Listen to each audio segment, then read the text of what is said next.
Hey, ladies and gentlemen, I'm back with another book review, and as you can see, I'm reading Stranded by Selena Winters, or I read Stranded by Selena Winters. So let's get this out of the way. I'm giving this book a 3.5. It was really good.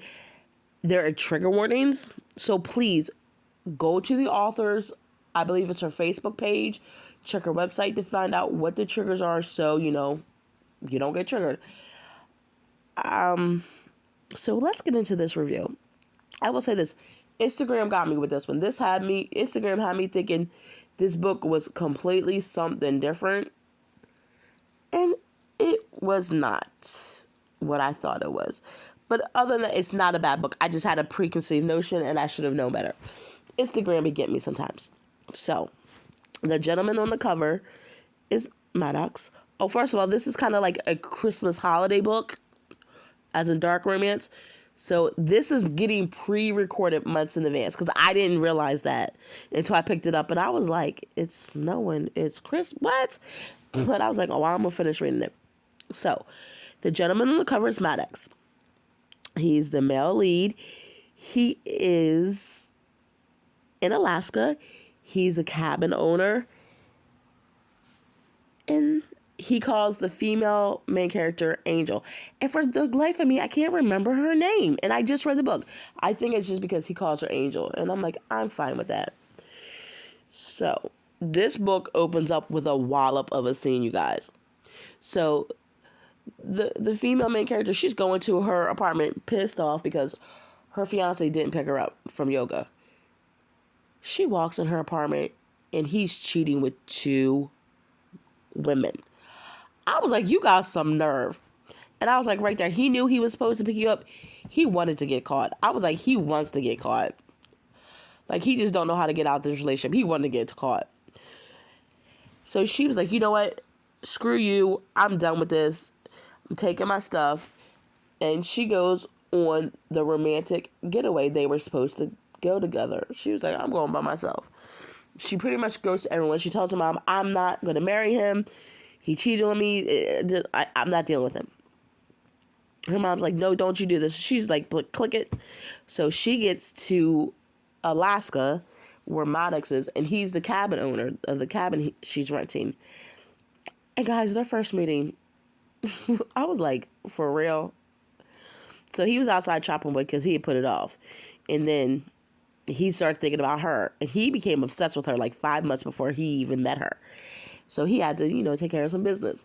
Well, she walks up on him while he's taking care of the business, and her tongue practically falls out of her mouth. Because Maddox, I believe they said he's like 7 foot, so you know. So we find out during the course of the book that Maddox is a fugitive. He used to be a bank robber, and he's hiding out in Alaska. Well, Angel, as he calls her, starts playing with Maddox. Like, she realizes that he's watching her, so she does activities to entice him. And I don't want to give too many spoilers away, but I will say this. These two are definitely suited for each other because Maddox did something in this book, and she was like, I shouldn't be excited about that, but I am. But another thing, even though Maddox is a psycho, and he is a psycho, not like psycho, but he's got a little crazy, he supports her because she tells him that her dream is to be a fashion designer. He was like, you know what? Oh, and as books go, the great coincidence is the place Maddox owns, the old owner used to be a seamstress or something like that. So he had all like the sewing machine and fabrics or whatever. I'm like, could life ever be that easy for me? Just, find a good pile of books just laying around ready for me to go. But, so he's supporting her saying, you know what? Don't worry about what your family thinks. Do what you got to do.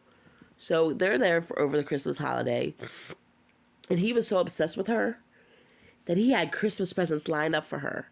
And he knew that she was supposed to come with her fiance. He was planning to get rid of that fiance, I'm telling you. He was planning to get rid of him. But this book was not bad. I was a little upset because it wasn't what I thought, but I just let that go and I read it and I enjoyed it. It's not a long book. It was a quick, easy read. And I will try to read some other things from this author. But if you guys know, if you saw my other videos, I just did book haul, and I have tons of books that I need to read. And I have tons of books on my Kindle from when Stuff Your Kindle. So I am bogged down with books. I don't even know where to turn. But that is my review rant. It is a good book. It is not for the faint of heart. If you never dark romance before, I don't believe you should start with this one. But hey, spice of life. Some books that I've read that were not labeled dark romance, you guys, put some of the dark romance books to shame. And I'm like, this is supposed to be dark romance? I've read things that are darker. And then sometimes dark romance, oh, well, I've never seen this aspect. But okay. But again, this is something, a little dark romance Christmas book. And I was like, okay. To each their own. I don't have too much to say about it because, like I said, it's not a long book. And I don't want to give too much away. So I hope everyone's having a good morning, afternoon, evening. Please hit that like button. Subscribe, share. Comment if you've read this book or any of the other books by Selena Winters. If you think I like them, let me know, please. And I'm done babbling, and I will talk to y'all later. Bye.